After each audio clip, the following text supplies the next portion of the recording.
all it had to start with is a dream, a vision where our Butuanan people can safely live and abundantly enjoy the good of life, where opportunities abound, and where the economy is strong.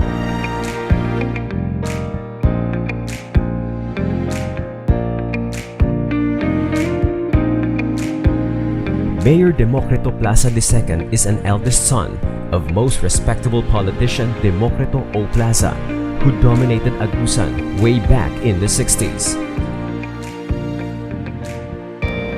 When I was 16 years old, so dadaan ako sa umamahan sa laging to learn, no? Well, I am the Executive Vice President of the DO Plaza Management Corporation. I was the one managing the rubber plantation. Mayor Democrito Plaza II inherited a government that had barely 140 million in our coffers in 1992, when the rest of the region's cities were already hitting the half-billion mark. Well, my first term, I promised to really improve our communication system. That was the first. Then the airport.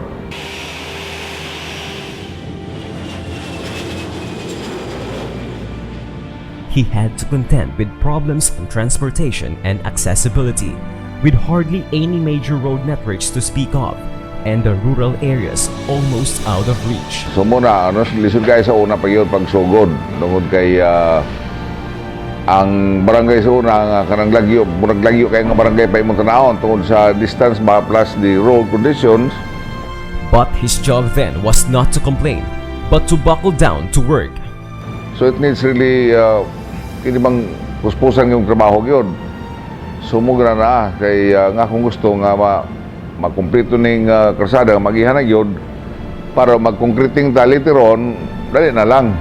By the new millennium, in less than 10 years, we raised it 5 times to more than $500 million. Today, we have already reached the almost 2 billion mark because we couldn't proudly or safely walk or travel on unpaved, damaged, and sometimes impassable roads. We cemented 72% of our urban roads with drainage systems that put an end to the endless water that flooded our city streets. Because we couldn't leave behind our rural folks in constant poverty and hardship, we built farm-to-market, diversion, circumferential, and other rural roads. Because we have to be globally competitive and not be left behind by the times, we raised the level of our services as we computerized our financial systems and continue to venture into e-governance. Because we could not leave anyone behind in our advance into progress, our barangays are equipped with basic infrastructure facilities: barangay hall, daycare center,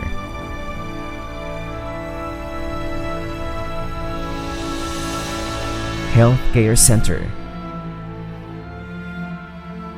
covered court. We built educational facilities and instituted programs for our people with varied needs, from children to adults. Because our community's health is our city's passport to development, our health indicators have reached high levels. Our family's children cannot be left homeless or live in danger and constant threat of eviction. For them, we provided more than 11,000 lots in more than 100 relocation sites in which to build their homes. Today, we are constructing 10 major infrastructure projects, including the SP building and the South Supermarket. All these in 18 years is something that Mayor Democrito Plaza II can proudly and honorably claim as our work together as a Butuanan people. With the support and love of his family, especially to his better half, Madam Daisy Plaza. I'm very supportive to him because I know what is his vision for Butuan City. So being the wife, so I have to support my husband's dream and vision for Butuan City in order that this dream of his will be realized. So that's why in my own way, I also supportive him, especially, and of course if we have visitors, I will entertain the visitors. And then, if, as public servant, whenever the mayor will not be around, then I will be the one who will also answer to the needs of our constituents here in Butuan City. But as a public servant, he has made his choices in life that he didn't even regret even once. But seeing how drastic changes are and the development has made to the city, he is very much happy to be part of it for 18 years in public service. And now, we will have to part ways temporarily. Ako minsala sa mga tao, pasalamat ako sa ilang pagsuporta ako sa 18 ka tuig, pagkasakit na ako, so malagi na. So the doctor advised me not to run anymore. Pawaysa, pero katuig, so muna na nga nagpa-recover lugar ko. 80% as of now. It's 80%. So if he will undergo this so-called kidney transplant, he will be back to his normal life again. Our only hope and wish is that we will fondly remember that we have been part of this achievement and that this is not a period, but just a pause in the story of Butuan's destined future. When time comes, mayroon tayo shall return. I'm starting with the man in the mirror. Now I'm asking him to change his ways.